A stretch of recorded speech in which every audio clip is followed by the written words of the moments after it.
আজকে মুরগির হাত পা কলিজা রান্না করব। সুন্দরভাবে ধুয়ে পরিষ্কার করে নিয়েছি। কলিজা রান্না করার জন্য দিয়ে দেবো সরিষার তেল। আসসালামু আলাইকুম।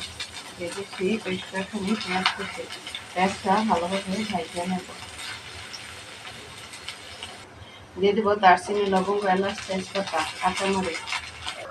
পেঁয়াজটা ভাজা হয়ে গেছে, দিয়ে দেবো মশলা। মশলাটা ভালোভাবে কষিয়ে নেব। যত সুন্দরভাবে কষাবো তত কিন্তু তরকারিটা মজা হবে। মশলার উপরে তেল উঠে গেছে, দিয়ে দেবো কলিজা মুরগির পা।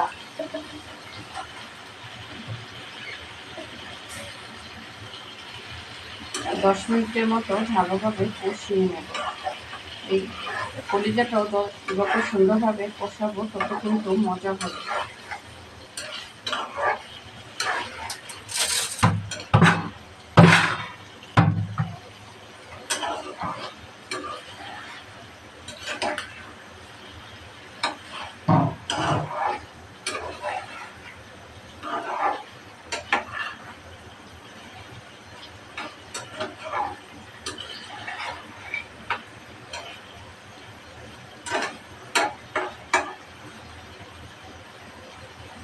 কষানোর জন্য ঢাকনা দিয়ে ঢেকে দেব।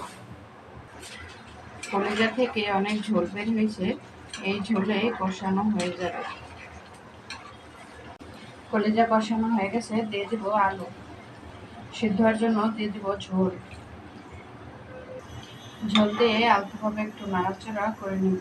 ঝোলটা মাখা মাখা হলেই তরকারিটা হয়ে যাবে। কলিজা রান্না হয়ে গেছে, লাস্টে দিয়ে দেবো একটু টালা জিরার গুঁড়ো। কালারটাও কত সুন্দর হয়েছে।